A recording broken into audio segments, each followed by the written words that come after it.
Alors aujourd'hui, M. Diallo, on voulait tout d'abord savoir l'objet de cet atelier régional. Cet atelier régional vise deux objectifs majeurs. Dans un premier temps, faire le point de l'état de mise en œuvre de la réglementation harmonisée sur les semences par les États membres.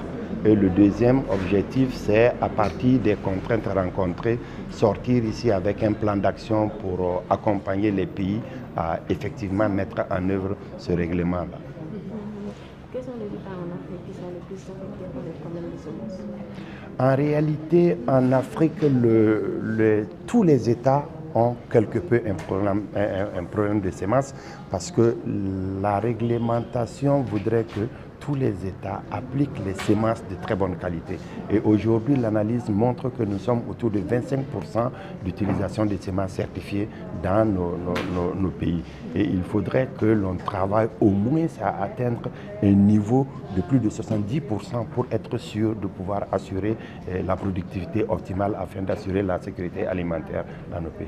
À défaut de ne pas utiliser ces semences de qualité, quelles sont les conséquences? On a une faible productivité, ça veut dire un rendement bas, ça veut dire une récolte insuffisante pour les paysans et ça veut dire beaucoup d'argent et d'efforts gaspillés pour ne pas atteindre cet objectif de croissance agricole et de sécurité alimentaire. Les semences constituent en réalité l'intrant majeur. Les analyses montrent qu'à elle seule, la semence peut permettre d'augmenter le rendement à l'ordre de 60%. Donc, si on n'a pas de semences de bonne qualité, ça veut dire qu'on n'a pas de bon rendement. Et dans ce cas-là, on ne récolte pas beaucoup et on est dans une situation d'insécurité alimentaire. Oui, aujourd'hui aussi, il y a eu beaucoup de technologies qui ont été développées pour que les semences puissent adresser non seulement les questions de résistance au changement climatique, mais aussi des valeurs nutritives importantes dans les semences. Donc on a des semences aujourd'hui qui ont des qualités nutritives très importantes, qui peuvent permettre d'accroître rapidement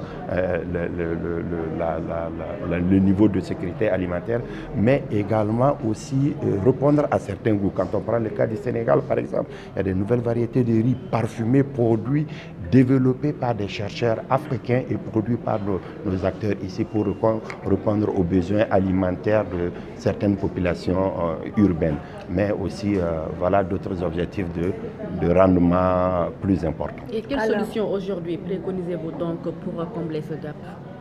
D'abord, la première des choses, c'est d'amener les décideurs politiques à accompagner la mise en œuvre de ces règlements-là où les pays en réalité se sont engagés. Et ensuite, c'est sensibiliser tous les acteurs, les producteurs, les commerçants d'intrants, les distributeurs pour qu'ils puissent appliquer le règlement. Parce que l'objectif premier du règlement, c'est de permettre un accès aux semences de bonne qualité, mais aussi de permettre l'échange entre les pays membres de l'espace CEDEAO, UEMOA, SILS. Ça veut dire que si aujourd'hui le règlement est bien mis en œuvre, les semences produites au Sénégal peuvent être commercialisées dans 17 pays et ce que le Sénégal n'a pas, le Sénégal aussi peut importer ces semences-là, soit du Mali, soit du Burkina Faso ou de la Gambie.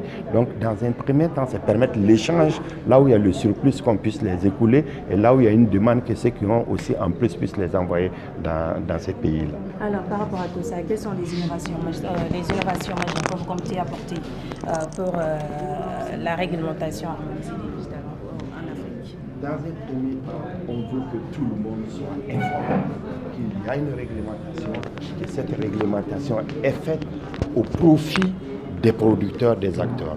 Et dans un second temps, c'est de sortir tous les programmes d'accompagnement technique et d'investissement pour que les semences qui dit qualité, dit aussi un bon champ, dit un bon laboratoire, dit de bons équipements pour nettoyer les semences et les mettre dans des conditions idoines pour pouvoir les mettre au profit des producteurs. Donc au sortir de là, on compte avoir un programme, un plan d'action qui va concerner aussi bien des aspects de formation, mais aussi des aspects d'investissement pour la sous-région. D'accord. Est-ce qu'une sanction est établie pour pour l'utilisation d'engrais de mauvaise qualité? Normalement, la réglementation en soi prévoit les différentes sanctions de manquement des semences de mauvaise qualité ou même des engrais de mauvaise qualité. Mais ces réglementations sont aussi complétées par des lois spécifiques liées souvent à la fraude, liées souvent à la réglementation sur le commerce des produits prohibés, etc. D'accord, merci beaucoup.